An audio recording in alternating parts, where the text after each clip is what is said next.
take a little nap if you want. And now we start with the official part. Okay, today I want to introduce you to the PeerfactSim.com simulator, which is a very frequently used simulator besides other simulators. I think there are around four used simulators for peer-to-peer applications, and I think only 2 or 3 of them are currently available and maintained. So first we have to check, okay, why do we want to simulate peer-to-peer networks? Why do we want to simulate something? Why are simulations so important? Then as a next step, we will have an overview on the simulator PeerfactSim.com. This will be a more or less theoretical part. And then as a next step, we will have a practical part in which I show you how to download the simulator, how to set it up, how to install it, how to use it, and how to run simulations. This is in the end what will be necessary to solve the exercises here. Okay, why simulations? Okay, what we can do normally if we want to analyze a certain behavior of a system, we can try to analyze this system. We can do this in a mathematical way, in a theoretical way, often by approaching this system with a simple or simplified model. And what we have then there as a result is a certain proof. We can, for example, prove that, I don't know, some algorithms are, I don't know, fast or have a specific performance. For example, we can have a look on directed acyclic graphs. For example, how complex they are. Or, for example, in physics, we can try to solve some differential equations of motions. For example, if we want to consider systems which are in motion, where, for example, are many particles that are moving and have certain reactions. Okay, this is good. Normally, we can have a result from our analytics. But we are still close to a certain level of abstraction, so we cannot analyze everything in detail. So what we can do instead is to use real-world test beds or a lab or something like this. For example, there exists a test bed which is called Planet Lab.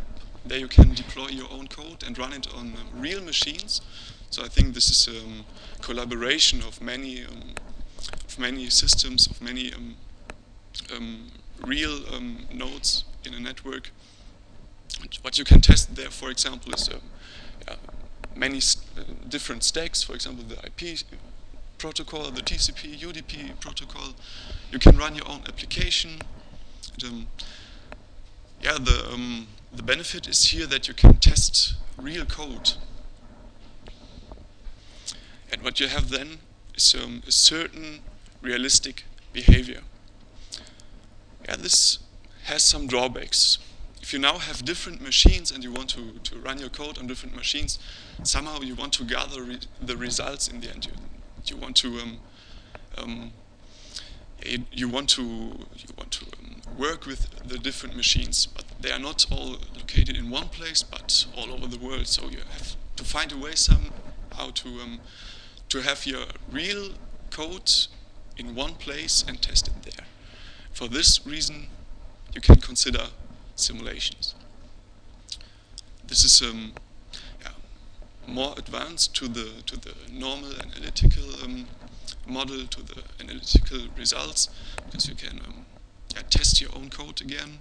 You have it in one place, and therefore you can decide what to do with the simulation results easily. And the workload you don't have to maintain so many nodes. It's much easier. What you could do, for example, is simulate a scenario in which are more than 10,000 nodes, which are distributed somehow in a network. You can give them certain attributes, for example, that there are 70% normal nodes which are behaving normal, for example, normal chord nodes. Then you can, for example, simulate 20% nodes which are selfish, which are performing the protocol in a certain way. You can have malicious nodes, which are, for example, dropping messages or something like this. And yeah, the benefit is you have all the results on your local machine in the end, and you have a more realistic model. So, how are simulations normally done? So, what you want to do normally is to simulate different hosts which run a certain protocol. They have certain states, and they have certain possibilities to interact with each other via the network. What we can have here is that you simulate the behavior of the hosts in a so-called round-based simulator.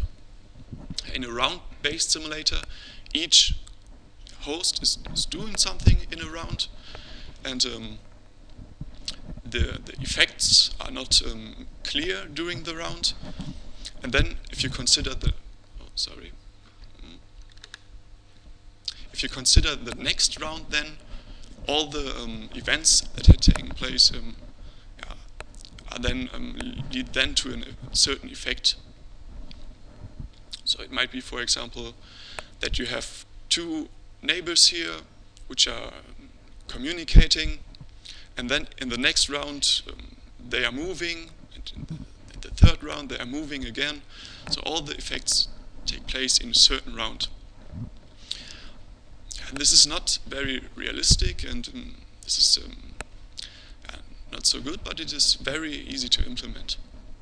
So we can have more proper simulations if we take, if you consider event-based simulations. Normally, there in this event-based simulations, we have an event queue. This event queue stores events which take place at a certain time. And if we schedule such an event now, it might be executed, and it might lead to further events. For example, if there is a node which sends, let's say, ping messages to another node, then normally the other node would respond somehow to this ping message. For example, by sending a pong message. So what we can see here now, for example, we have a timeline, and one node sends a ping message, and upon this event, upon receiving the ping message, the other node would send a pong message, which would lead to another event in the simulator. And here we have more realistic results, because they are all somehow related to each other. So yeah, I want now directly talk about PeerfactSim.com. It's a great project which started in 2005 in, where was it, in Darmstadt? Yeah, and then it was taken to Paderborn, and now it is maintained here at the Heinrich University. And this simulator is an event-based simulator written in Java, and the benefit is here that you can easily simulate up to, I don't know, 1,100,000 nodes, and this also gives you some nice results. So what I personally very like about this simulator, it has a special layered architecture. So it is very easy to handle this simulator and to implement something in this simulator, because you have different models and different layers which stand for a certain implementation. So just to rush through all the layers, so on top we normally have a user layer that you can implement whatever application you want. For example, file sharing application. Okay, there exists some, but you can maybe write your own application, or I don't know, a simple chat program if you want to test it on peer-to-peer overlays. All this is possible here. And there are some applications already implemented. For example, as I said before, file sharing, some benchmark tests, just some simple lookup generator in the overlay. Then we have an additional service layer, for example, where we can monitor certain aspects in the overlay. Below we have a peer-to-peer overlay layer we are talking about in these lectures here. Already implemented Accord, Cairn, Pastry, for example, all the important peer-to-peer overlays you might want to simulate. So then the layers go down even to the transport layer. We can simulate TCP packets, UDP packets here. And we have a certain network characteristic, but we will talk about this in a few minutes. But it's very nice in the simulator that you can simulate different churn models. Yeah. So you can simulate different user behaviors. So, for example, if you want to simulate some reactions in your protocol, for example, if people go online or go offline suddenly without notification in the network, then you can simulate this here. If you run such a simulation, this is also very important, you automatically create some visualizations, so that you can get a feeling for the overlay. For example, if you try to analyze chord, you see the chord ring, or if you try to analyze GNU teller, for example, you see the structure of GNU teller. This is very interesting. And you create some additional files for you can use for analyzation. For example, you can plot the number of online hosts in the network. You can plot the number of messages which are sent in the network. We will see this in a few minutes. So, just to go through this again, okay, we talked about the application layer.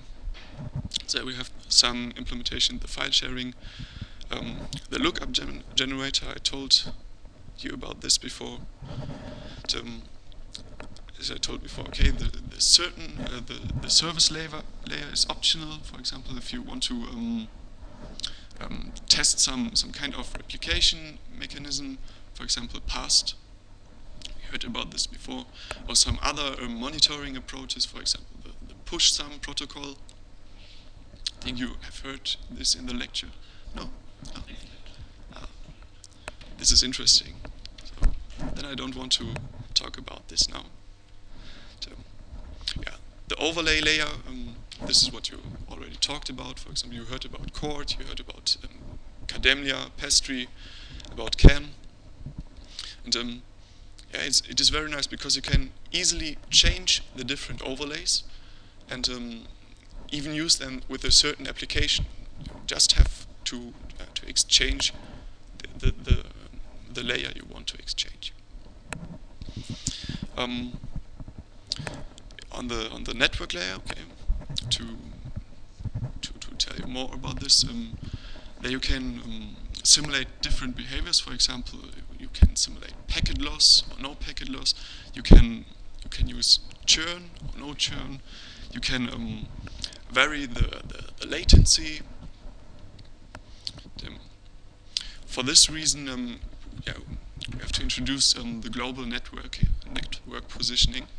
This is a mechanism with which you can calculate the latency between different systems.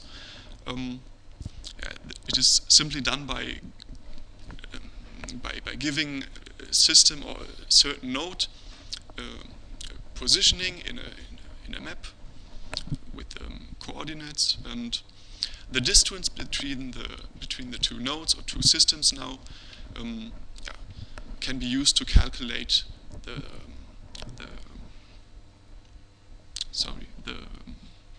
latency of two messages, or the period of time a message needs to get routed from one PC to another PC.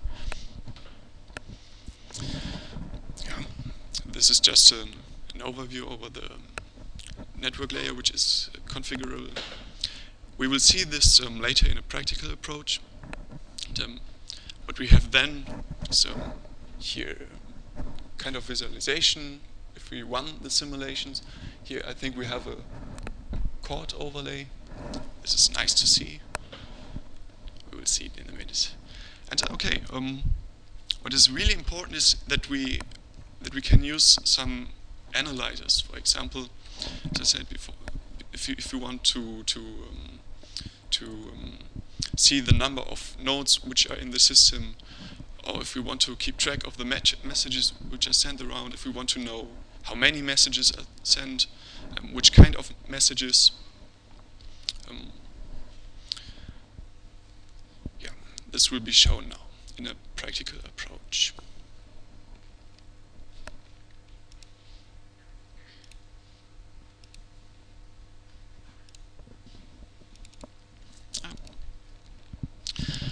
First, before I show you how to download the simulator, I want to inform you that you have to install GNU-plot if you want to plot all the analyzer files.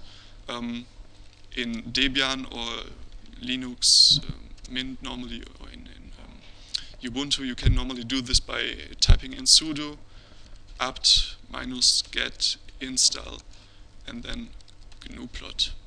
And this should then give you the possibility to install GNU-plot.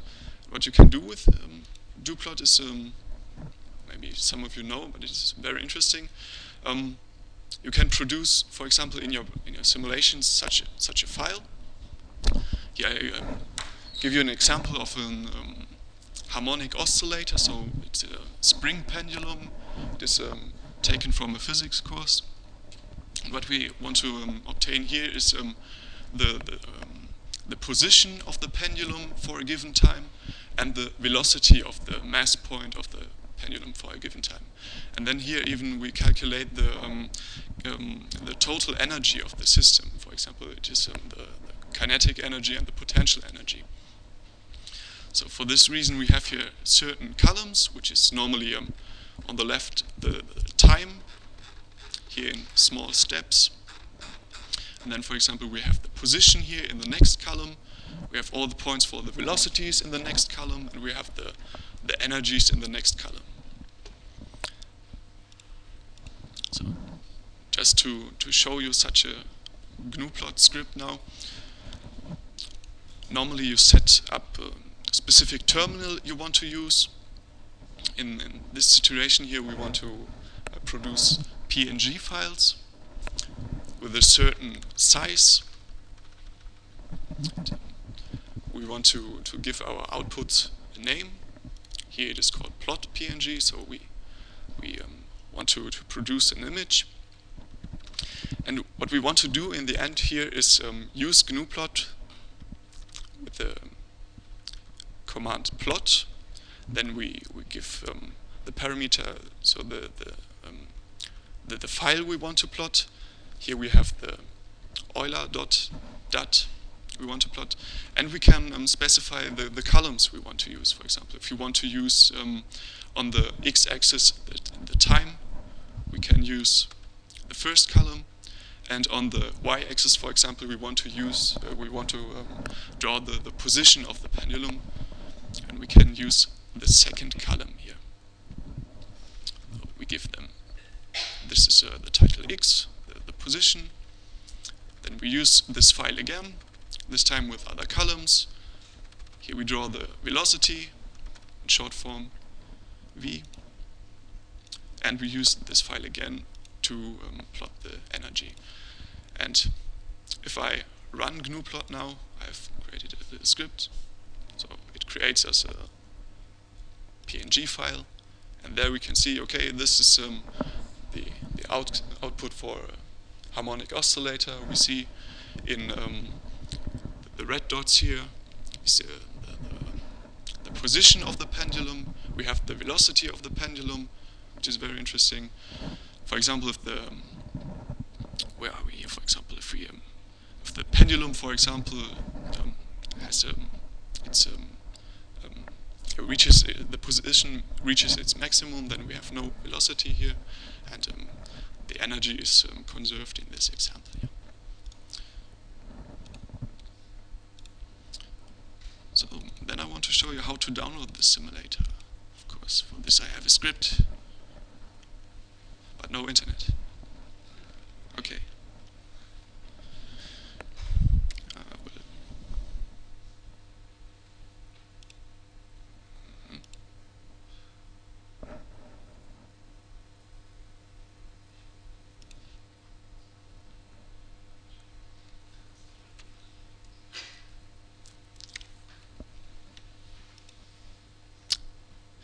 Yeah, the Wi-Fi hotspots here are not the best.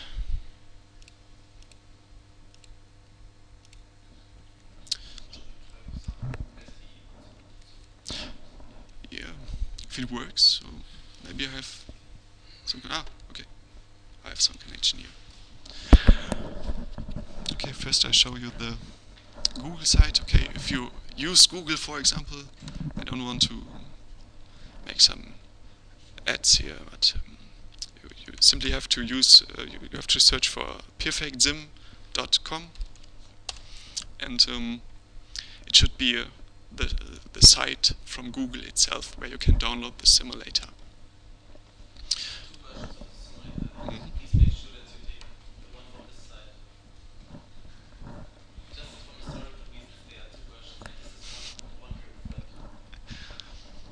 Okay. Yeah, this site is very nice because here you can find a lot of documentation, which is a bit outdated. So, but maybe we will change this. You have some screenshots, some publications which are related to the simulator, some more details. I think you even have here in the documentation a tutorial and a proper documentation in case you want to know anything in specific. And on the main site, on the home site, you can download the version here, the newest version, the community edition, under this link. So, but if you take part in the exercises, you will have this on the exercise sheet. Okay, yeah, there's another way to download the simulator in a special version from our website. If you go to Lehre, Peer-to-Peer Systeme, then you find the simulator here, this link. And there are some additional packages which might be interesting for the exercises. You will see later. Okay, then this is not working here. So let's assume now that we have downloaded the package. Now I want to show you how to install and use the package. This might be interesting for most of you, especially for Ahmad. So normally you have to extract the package you want to use. You can copy it to wherever you want. I want to have this in the workspace here. So let's have a closer look what is in there. So we have some config files. We talked about this before. We have some libraries, the source files, which are very important, some test source files, and we have some scripts here to run the simulator. First I want to show you how to set the simulator up, use. Okay, I prefer Eclipse for doing this here, because it should be very easy to set it up with Eclipse, but you can use any other idea if you want. first have to do is you have to create a new project. This should be a Java project. And then you use a default location, which you can decide where to. Then we go to our package we have downloaded before, the PeerfactSim education package here, and we just accept this. Okay, so this is Eclipse. So we just have to change it a bit. Let's say, okay, we need here Eclipse. I'm sorry for this.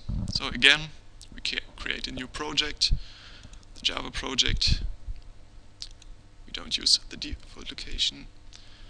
Yeah, and this time we use the workspace and the PeerfactSim.com education package. Now it should be.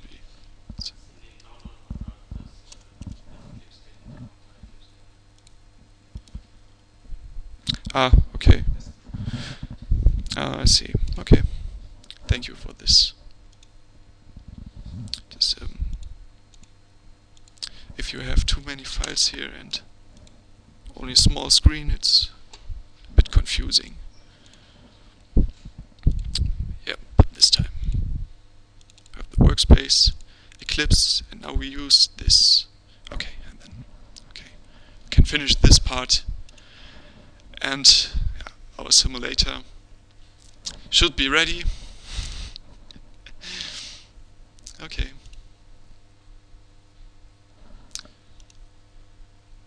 So yesterday it worked. I don't know what is the problem now.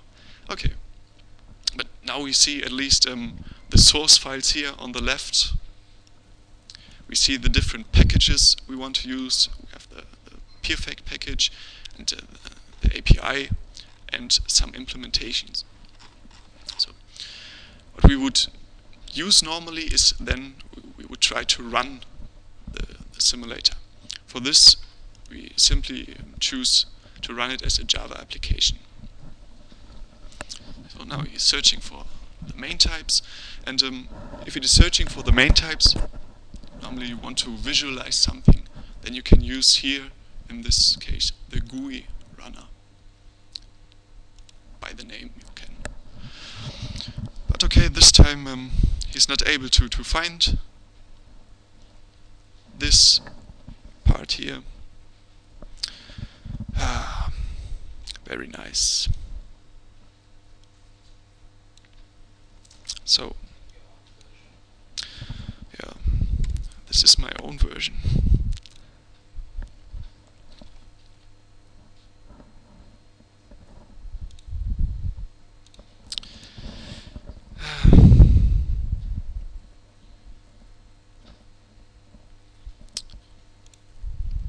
So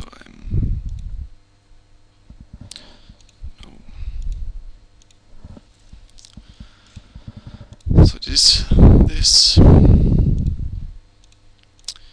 should use this, apply, and it is okay. Then okay.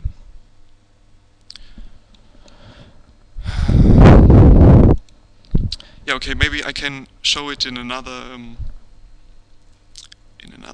simulator, in another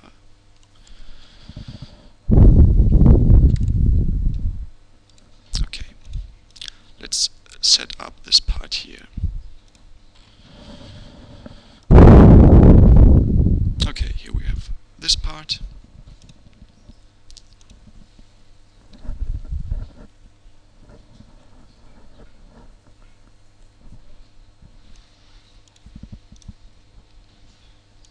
So we don't want to use this here.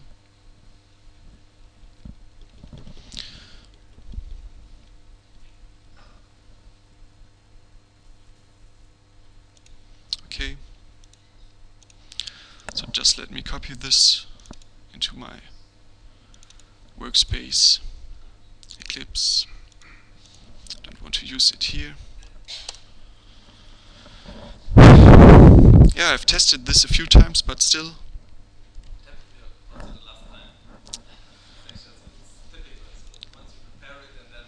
Yeah.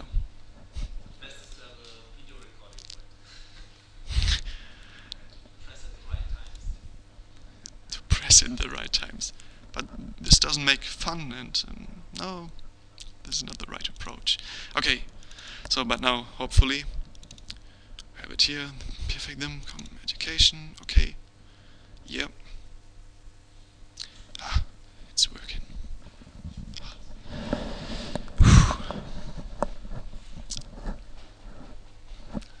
Thank you.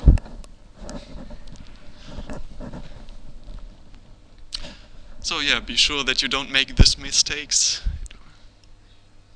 So, but now okay, I can show you how to start some simulations. Now we have set this up 3 or 4 times. I didn't count that. Okay, now we can start the simulation simply by run this. Okay. Normally you are asked if you want to launch the GUI runner, or if you want to, or which runner you want to launch. And I selected the GUI runner here, and yeah, this is a very nice tool now because we can see what we are doing here. So now let's assume we want to visualize something. Here we have a folder, visualization, and we want to visualize the chord. We can do it by double click. What we see here is the simulation starts. We need some time. Some things are going on, some things are simulated, and in the end, yeah, the visualization should pop up, and we should have a window in which we can see what is simulated here. So if I go deeper into the time here, we see some nodes which are somehow linked to each other. And, okay, this is, the view is not very good here. We have a button here to reorder the nodes, and now we can see, okay, we have a chord circle here. We have different nodes that we simulate, and all are somehow are connected to each other. For example, here we see the successors for nodes. These are the green lines. We see the finger entries for the nodes, which are here the gray lines. So this is very nice to get a feeling of how an overlay looks like, and how the overlay is formed during the time. For example, here we see at the beginning we don't have many nodes and not many connections, and in the end, if we zoom farther into simulation time, we see that many connections are established. Okay, so this is one way to run the simulator. Now I want to present you some other ways to run the simulator, because not all the time you want to visualize the overlay or the simulations. For example, if you are using a certain machine which has no graphical interface or something like this, then you just want to simulate something and you just want to gather the results without having this window here popping up all the time. So we don't want to save this now. So if we then have a closer look into the folder again, now it's located here. Okay, then we see there are many scripts here, shell scripts, to run the simulator. So I prepared some for you. So there's one simple way to start the simulator by using the command line, for example. You know, you have to type in Java, for it is simulated in Java. You can give certain parameters to the program. For example, if you want to use a certain amount of storage here, I think it is the minimum storage you can use. The memory. Yeah. Especially the second one, the settings is important. Yeah. 2 gigabytes are specified to give to the simulator. Otherwise, the default configuration is most configuration will not work if you do not specify enough memory this way. you use certain lib files and you want to start the simulator runner. So previously we saw the GUI runner. Now we talk about the simulation runner, which starts the simulation without the GUIfication and all the stuff, which is very easy to use and very nice because you just can have the results without printing the visualization part. Yeah, and you have to specify what kind of scenario or what kind of overlay you want to simulate here. In this example, we have I've chosen the pastry file from the config education folder, and you will see this in a few minutes and even in the exercise. So just to show you that this works, I run this in a terminal. Now we have some time to wait, and the simulation is finished, and then in the outputs folder you can see what you have started. So here in this case we have simulated pastry with churn, and you can see this here in the plot in the output folder. On the x-axis we have the time, the simulation time in minutes, and on the y-axis we have online hosts, so the number of hosts which are currently online in the network.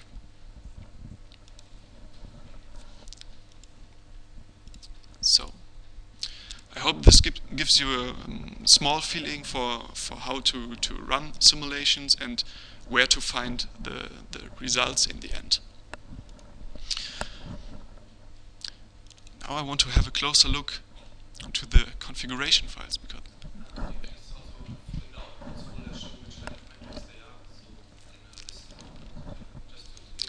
okay. Okay. Okay. What we have here is that we have a view on the churn events which have taken place in the simulation. We have some results on the connectivity of the nodes.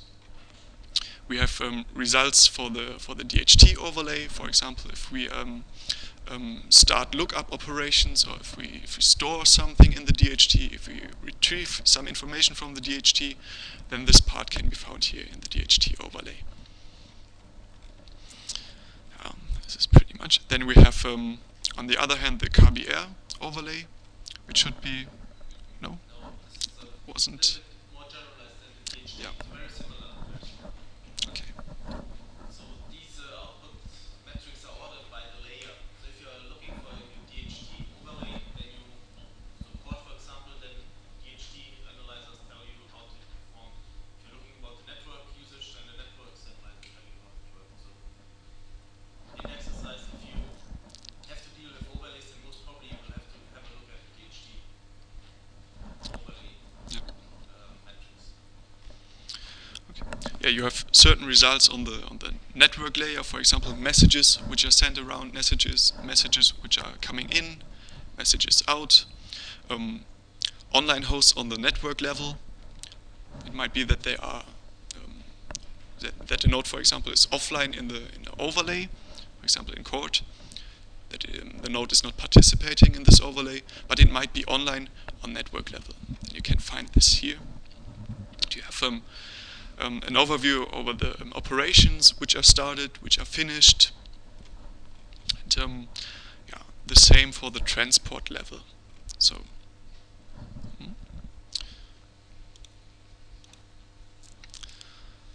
now just to have a closer look on the configuration file, I take court here, for example. Typically we have two files which are used for simulation here. We have an XML file which describes the experiment in detail, the total experiment you want to start, and we have an action file which tells you, or in which you can specify what certain nodes should do during the simulation. So I want to start with the actions file here. What we simulated here is that we have different hosts. We have they have certain names or certain geographical locations. For example, we are simulating here a node from Glasgow City. We have certain nodes from Latin America. We have some nodes from Germany. And during a certain time interval or for a given point in time, they are joining the network. So this is the only thing the nodes are doing here during the simulation regarding to our action file.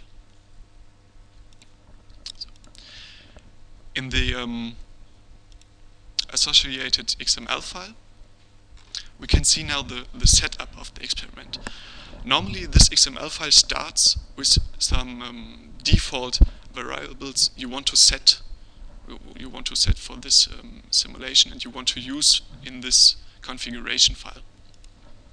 Here, for example, we have the time of the simulation, so the finish time in minutes. We have, for example, the parameter churn, that we are using churn or not. So we can have a little description, so this is rather unimportant. So the simulator core we are using here for the simulation, this should normally be the same for all the simulation. And now the very interesting part is the configuration of the network layer. So here you can specify what kind of packages you want to use. For example, if you want to have a certain latency behavior, or if you want to add jitter to your messages which are sent through the traffic. We can simulate packet loss. For example, if you want to have no packet loss, you can simply change this to no packet loss. So whatever you want to specify further in the network layer, you can do it here. So then as the next layer we have the transport layer. Here we use a default transport layer factory. I don't know, are there any other transport layers implemented? Okay, so this should be the same for all the simulation. Now the very interesting part is that we can choose which overlay we want to use in our examples. Here we choose the package which is located in org PeerfactSim implementation overlay DHT, and then we have court, and as we have more than one implementations for court, we use here the original court protocol, and in the components folder package you have a court node factory, which is a class which installs the court protocol on different hosts you want to simulate. So on top of the overlay you can run certain applications. In this case here we choose a DHT lookup generator. So here in certain time intervals periodical lookups are started in the court overlay, just to see if lookups are possible in the overlay and if they are taken further into the overlay. So, of course, we want to monitor what we are simulating here. We want to know about the results in the end. And for this case, we can use different analyzers. We saw them in the outputs folder that we have, for example, here some analyzer which is concerning the network layer. We have an analyzer which is concerning the transport layer. And, for the exercises, this will all be set up and you don't have to change anything. But, just if you are curious and want to go deeper into this, you can have some changes here. So, yeah, then we talk about the hosts we want to simulate. As I told you before, we have one host here from Glasgow City. We have 20 nodes here which are located in Latin America and 30 nodes which are located in Germany. So for each of the hosts you can specify now what layers they should include. You have the network layer. If you want to send messages around, you have to install the transport layer on the host. If you want to use the TCP or the UDP protocol. you can install the overlay on the host and the application you want to use.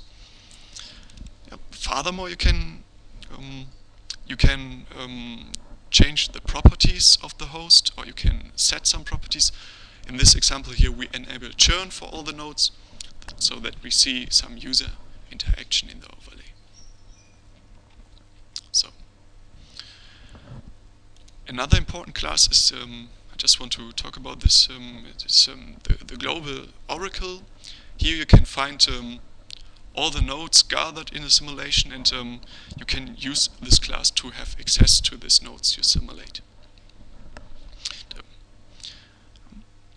Here, as you want to analyze the user behavior in the network, we have a churn generator. Here you can choose between different churn models. I prefer here to use the cut churn model because it is a real-world measurement from a Kademlia overlay, and it is very realistic and gives you good results. So as a last step, we have to specify a scenario we want to use. Here we tell the simulator which action file we use. We have this here in the part with the variables, the parameters. Here we use the config education code actions .dat file. So, yeah, the most important thing is here that we tell the simulator that we want to have access to the DHT lookup generator. We need this class to start lookups, and we want to have access to the join leave overlay node here. And, in the actions file, we can specify that we want to use these classes we have.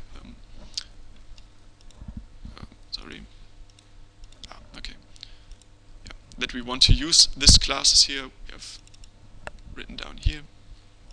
And we can tell the class, for example, to run a certain method. For example, here we can start the method start lookups, which is located in the DHT lookup generator.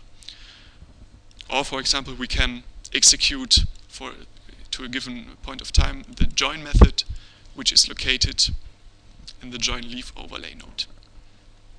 So, are there questions regarding the config file? Maybe it's good to present the task then. Mm-hmm. Yeah.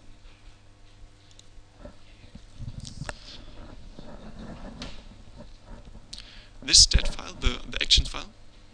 Okay, in this action file you can specify what kind of actions the nodes in the simulation can do and execute. For example, if you normally you have the main class of your overlay. For example, you have a class which is called, let's say, court overlay node. And let's assume this is the main class of court.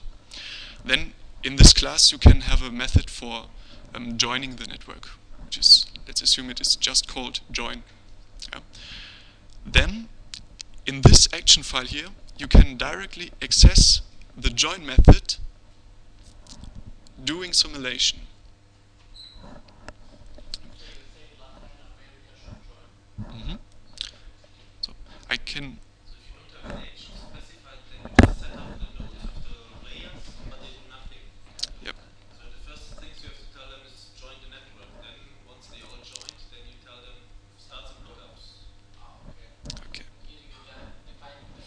Yes, and also at which time. So you see, Mm-hmm. Glasgow starts at the second one, Latin America between minute 1 and 8.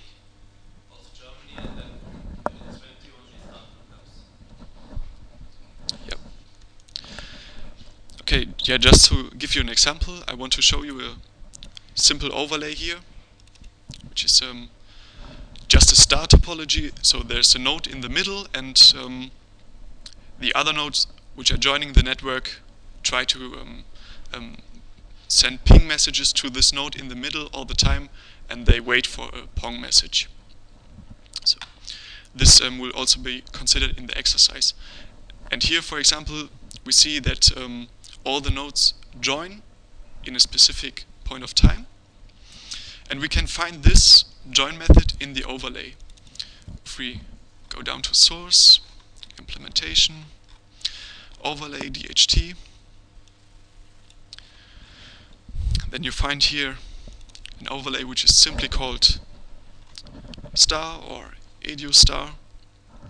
And what you have here normally is the main method for the overlay.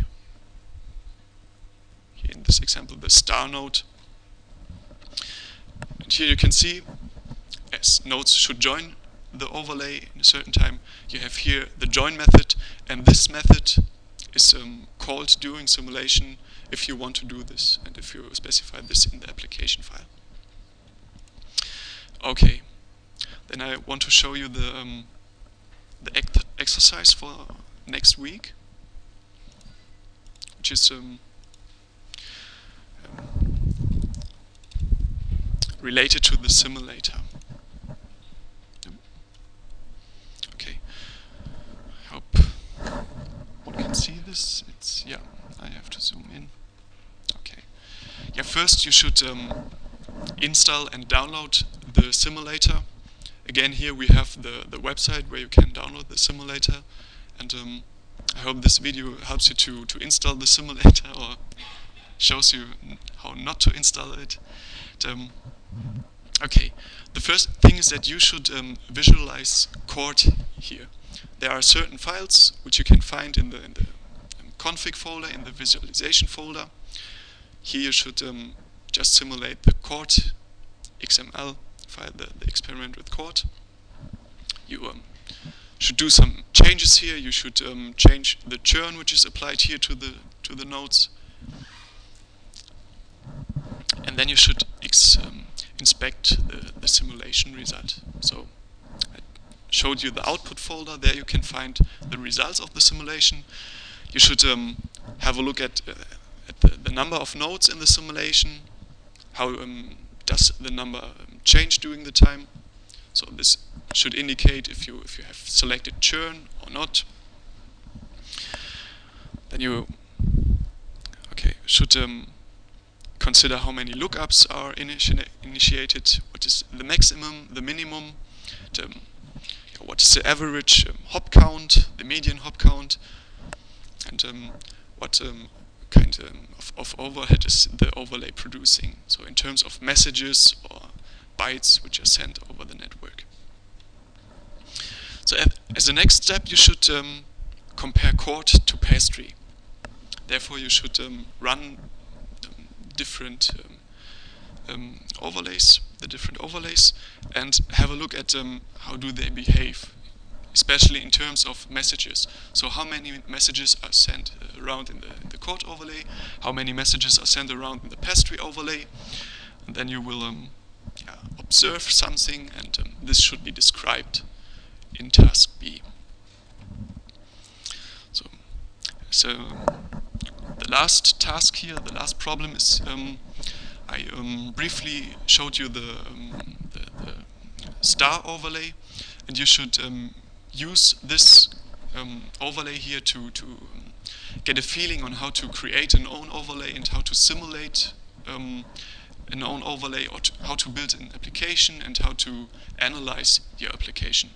So I just documented this overlay, and I think it is simple to use. And here you have some tasks. Okay, first you should set up a GNU plot file that you can visualize the outcome of the simulation in the end. If you simulate the star topology, you should to the analyzer you should add the possibility to have a look at the nodes which are online in the network. So this means for you to change the overlay or to change the analyzer of the overlay. And as a third step, you should even add churn behavior to this overlay. So now, at the moment, as I said before, there's one node in the middle, and all the nodes which are around this node, they send ping messages to this node, and they are waiting for a pong message. Yeah. Okay, this is not really interesting, and now we want to add the possibility that some nodes suddenly leave the network and do not send ping messages anymore. It might be that even the node in the middle, the center, might leave the network, and this should be implemented by you, that you have the possibility to go online and go offline, especially just to stop or start the ping and pong messages again. And you should add this part to the analyzer so that you can visualize that some nodes leave the network or some nodes join the network again. I think this is pretty easy. And if you have any questions, just write me an email or come to my office. I will be there to explain it to you. And what I forgot in the end is just to show you a third possibility to start the simulations. This will be the last thing I show you. So normally you start one simulation if you start the GUI runner, or if you start the normal runner. But what you can also do is that you can start the batch runner here. And the batch runner has the possibility to start multiple simulations in parallel and during the same time. So here we specify that we want to use the batch runner. We want to simulate, in this case, 4 different simulations with different seeds for this overlay we choose here. And the first number gives you, tells you how many simulations you want to run in parallel on your machine. For example, here you can run 2 simulations in parallel on your machine and 4 simulations in general. What you can do now with the batch runner is some other thing. You can change the parameters we have set up in the config file. For example, if you want to simulate churn and the overlay at the same time without churn, then you can specify it here by simply typing in the parameter you want to change. You can apply certain values, for example here true and false. And if you start this simulation, then I just want to show it. It should be fast. Okay. Then you see we have here different seeds in the simulation, and what you should have in the output.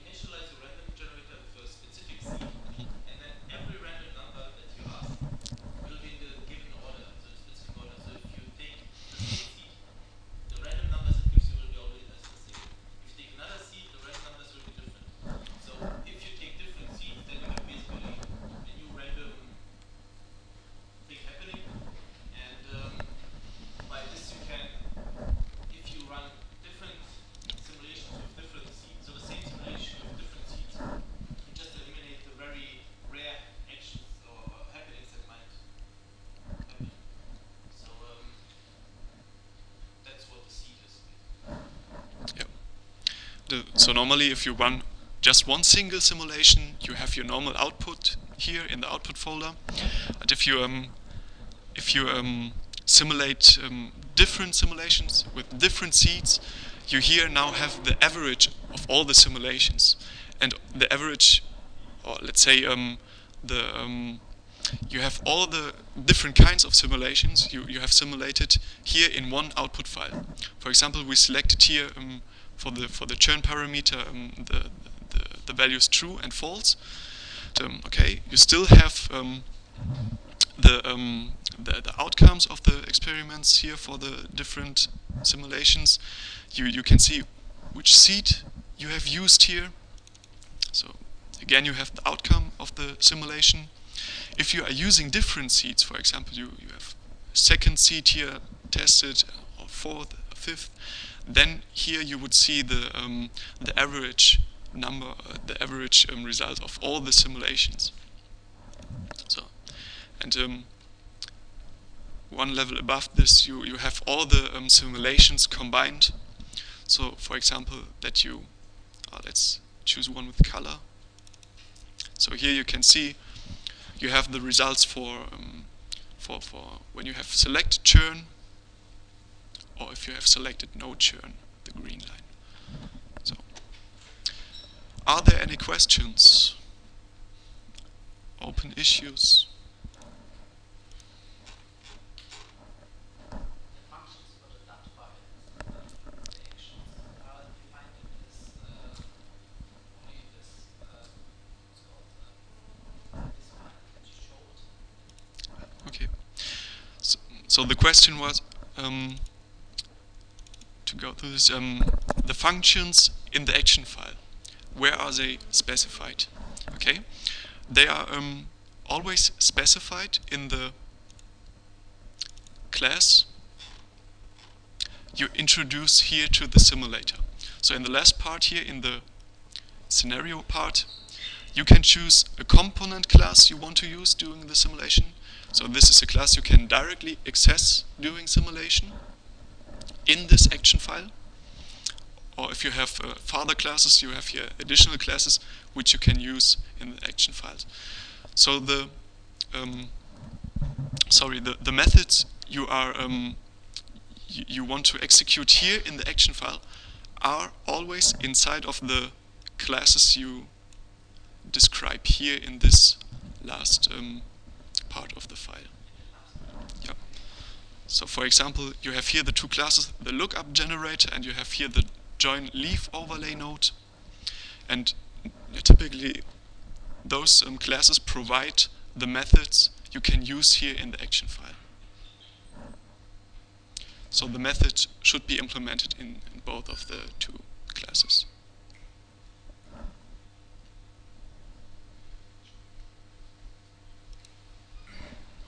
Okay, then thank you for your attention. Summarize then